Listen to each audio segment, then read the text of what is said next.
The new Edubiase constituency in the Ashanti region is predominantly a farming area. Aside from the Ashantis who live in areas like New Edubiase, Apeja, Atobiase, Ebudrase, Atase, Adanse Praso, among others, there are also some settler communities made up of people from diverse ethnic backgrounds, such as Evers, who are mostly found around the Ruye zone, Agrevi, and Adanse, Kenya. The Gans in the constituency reside around Nkranfo Kwanta, Ukrankese, and other surrounding communities. The Kwiapims are the Kojoye Ntumi zone.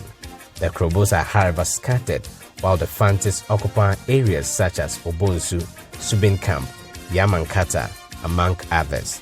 Although the Ashanti region is largely considered as the stronghold of the NPP, since the inception of Ghana's Fourth Republic, the NDC had always occupied the new Edubiase seat. It was until 2016 that the NPP secured a seat for the very first time. NPP's George Boahin-Odro, who is the current Deputy Minister of Agric, beat the NDC's Ernest Kofi Yaka, who had been in Parliament for 3 terms. The NDC members in the area have attributed their 2016 defeat to internal wranglings that existed at the time. While the NPP in the Ashanti region is targeting all 47 seats in the region, the NDC is seeking to win some seats that used to be their strongholds. Undoubtedly, the new Edubiase constituency will be a key battleground in the December polls. The NDC members in the constituency say nothing will stop them from taking back the seat they lost in 2016. Nothing is stopping us from taking back the seats. The seat we lost in 2016. As you know, it was the first time we lost the seat since 1992. And everything is being done to take back the seat. The seat is ours, and we must take it. Odro only took advantage of some mishaps in the NDC and took the seat. We are going to take it back because he has failed the people woefully. From all the interactions we have with the people, he has failed them, and they are going to punish him come 7 December 2020. But the NPP constituency chairman, Prince Amfo Boahin, says they are hopeful of victory based on the party's achievements in the area ever since they assumed office. Nanado ede DC maye na MP minister ne beka ho no impuntu dwuma de ye dibi wa ahapa enu titiro no ntino ye ni problem ewo wini ho ye be wini enoma de yaye akwan yaye yesisi schools na impuntu dwuma na ni nyina achi no MP no nso eye ankra emwa nso waboa wo mo. The NPP MP for the area, George Boahin-Odro, is confident of being retained. The work that we've done so far within the last 3.5 years, getting to 4 years, if they are comparing the work that we've done to the 24 years that NDC has been in power, and the people themselves, the communities have realized that, in fact, what we are doing so far, they are surprised. If you count the number of projects that we've done within the last 4 years, they are really satisfied with our performance. So definitely, I know that they will retain us to power. I would say there's time for everything. Maybe we were not doing certain things right, but when I came, I sat down, I did some assessment about the constituency, and I did some chat. I realized it's easy to win, but things were not done right earlier on. There's a town called Songoyiwa. Masa, if you get there and see the kind of structure the children used to go to school in there, it will be amazing. A place called Huma Huma, another classroom there. A place called Kodoye Ntumi, there's a classroom, 6-unit classroom going there. A place called Kremukrum, there's a 3-unit classroom going there. A place called Ankasi, there's a 3-unit classroom going there. A place called Obonsu, 6-unit classroom going there. A place called Amenaso, 3-unit classroom going there. And a lot. His contender, NDC's Abdul Salam Adams, attributes the party's only defeat in the constituency to incumbency fatigue.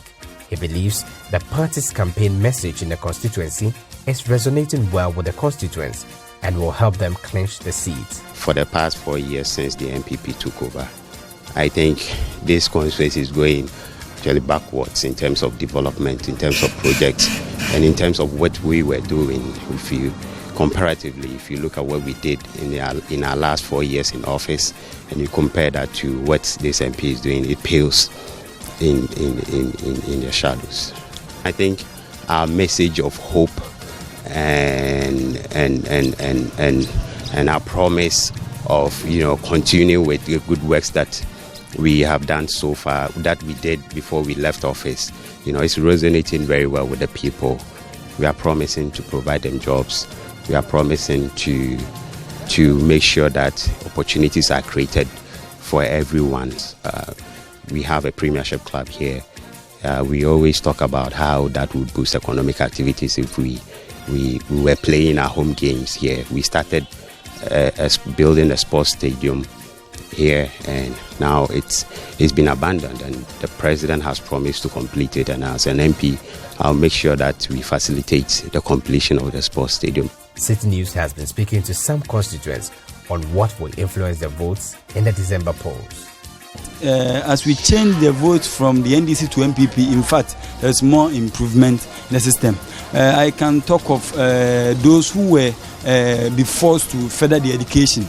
From that 2016 to 2020 now, they have helped students to further their education. For the parliamentary candidate, I'm going for Jojo Drew, the Deputy Minister of Agri, and the presidential one, I will go for Nanado, because my junior sister or my younger sister also benefit from FSHS. I was not sharing so bad and went to me and this one my it's a few way they have the salam when I call Adams, Abu the Salam, or no one or no one went to me or say park NDC 4 years, no mobile, no some baby, parking no my baby for frato, no more so cramp to me yet. I'm a place, the Omunya baby for Emma Born. As I'm speaking, I'm going to vote for NPP. For the Member of Parliament, George Odro, he's doing great. Because he have offered, a number of, protocol, what do you call it, for that of the tertiary institution. They are having scholarships. This is the first time such scholarship have been given to people of New Edubiase. So why? Because I'm voting for NPP. I am going to vote for NDC. Because the youth, we need employment. We don't have any employment here. So we need employment at New Edubiase here. That's why I'm going to vote for NDC. The MP has built community center for this constituency. And if you need any help, and go to the MP, he will help you. So I'll vote for Jodojo. The New Edubiase contest will be an interesting one. The NPP is hopeful of victory. So is the NDC. But only the constituents here will be able to decide on December 7th. For Citi News, I'm Edward Upon Marfo, New Edubiase, Ashanti region.